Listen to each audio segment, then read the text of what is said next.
Hey guys, what's up? My name is Eric and I'm the Techy Agent, and today we're taking a look at the Polar A370.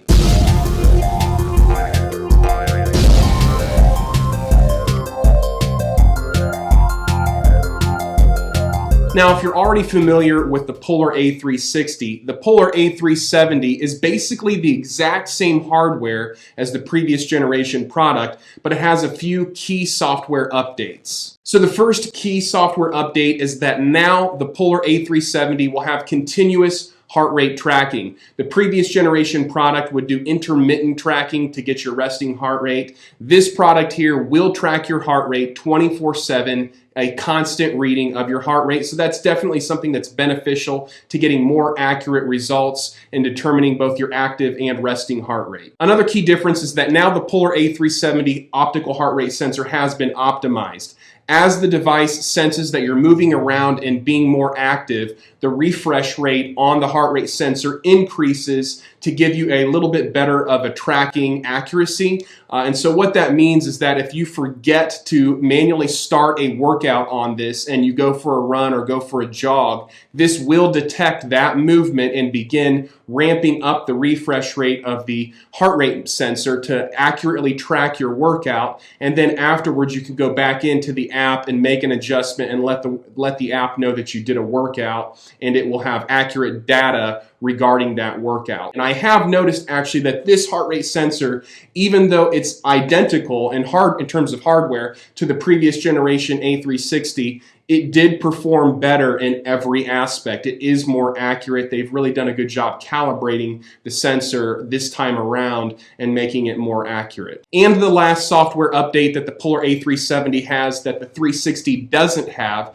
is that this will tether to your phone to get GPS tracking. So if you go out for a run, you can take your phone with you and use your phone's GPS to get accurate location data while you're jogging, so that will help you get accurate distance while you're jogging. Now, the previous generation A360 did not have that. It just had a built-in accelerometer and it would estimate distance. But now if you go for a run or go for a bike ride and you take the Polar A370 along with your phone, you're able to get piggyback GPS connected from your device to your phone and get accurate GPS tracking. So that's another great feature that they've added. But enough with the features. Let me go ahead and show you what this actually did in my real world testing, taking this into the gym, doing some CrossFit and interval style training, taking this jogging, cycling. I want to show you guys the real world results that I had with this device. So the first thing I wanted to do was take this with me into the gym to do some standard weightlifting strength training exercises to see how the heart rate would handle, if it would be any better than the previous generation, even though it's technically the same hardware. And what I found was that the heart rate data that it spit back was very accurate. It would take this about 20-25 seconds before it would lock on to the elevated heart rate after doing a set. But once it did, it was very accurate heart rate. And as a matter of fact, I compared this at the same time using my Garmin Fenix 5X paired with an external heart rate sensor, and it was spitting back numbers that were identical to what I was getting on the Polar A370. So as long as you're willing to kind of give a break between sets, do about a 20, 25 second, 30 second break between sets to allow the heart rate to catch up, it will do that. And I was really, really impressed with the heart rate capabilities on this. And I feel like it was just slightly more accurate and a little bit more calibrated than the previous generation. Now, when it comes to high intensity interval training, the lag was a little bit more pronounced. And so what I mean is, after I would do an exercise, whether that was, battle ropes or doing an intense set of jump ropes, the lag afterwards would take it probably at least a minimum of about 30 seconds, maybe even 35 seconds before I would notice that the heart rate sensor would catch up. And I think that's because the nature of high-intensity interval training and kind of circuit training or boot camp exercises, the spiking heart rate really throws this off. It was still accurate. It would still eventually find my heart rate, but I did notice that with those spiking heart rates that went really, really fast, it tended to need at least a solid 30 seconds before it would catch up. So if you're not satisfied with those lag times for weightlifting and high-intensity interval training, you can pair this with a Polar H7 Bluetooth chest strap. Polar does offer them as a bundle. Now, in my experience, the Polar H7 Bluetooth chest strap is an amazing chest strap. However, I just prefer not to wear a chest strap, so I'm a little bit comfortable with those lag times.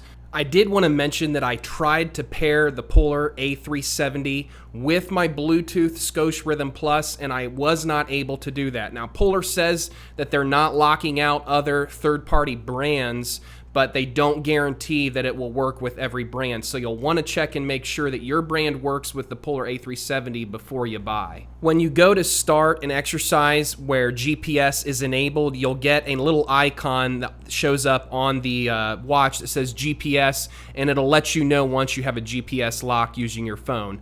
And it worked flawlessly. I was able to take this cycling and jogging and get really cool overlays to show where I went. It kind of charted out using a Google Map overlay. And of course, then I got my heart rate data and all of my other metrics, and that was super helpful. The Polar app itself is one of the best laid out applications that I've seen for a fitness wearable. It allows you to easily access all of the relevant metrics and data that you would want to see using a really convenient timeline in the shape of a clock or a wheel. The timeline will auto-populate with relevant data that you might want to take a look at, including your sleep, heart rate data, as well as workout information that you can access to take a look at. Now, of course, the band is collecting all-day stats like your sleep, your step count, how many calories you're burning throughout the day. All of that data will be available on your actual Polar device, but it's also available to see and take a quick glance at on the main dashboard. You can also take a look at an overview of your week and month if you want to see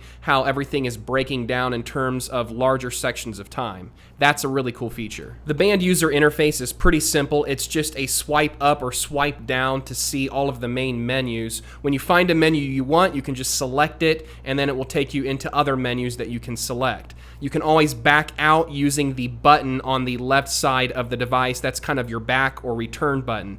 Now, this comes preloaded with lots of different sports profiles, and you can add even more using the app. One last thing to mention is that this does charge using standard micro USB. That's a great touch. I'm really glad that this does not come with another one of those proprietary chargers. You can use any micro USB cord that you pick up from the store that you already use for your cell phone to charge this device. And it does have kind of a little trapdoor or flap. Now, you'll need to make sure you tamp that down and snap it back into place, because if you don't, it will not retain its waterproof capabilities. So in my opinion, the Polar A370 definitely gets 2 thumbs up in terms of being a fantastic all-around fitness tracker. It does a great job tracking all-day metrics like your steps, calories, and sleep. It also does a great job tracking your exercise, both high-intensity interval training, strength training styled exercises, but then also steady-state cardio exercise as well. So I'm going to put a link in the description below if you want to pick this up from Amazon for the best price possible. At the time of this review, it's going for $180, and that's pretty reasonable and competitively priced compared to other fitness trackers. But if you want to go even cheaper, I'm going to also include a link for the Polar A360, the previous version of this watch. And this version might appeal to those of you who don't necessarily need the GPS tethering feature and you want to get something a little bit cheaper. Hey guys, thanks for watching. My name is Eric and I'm the Techy Agent. We'll catch you next time.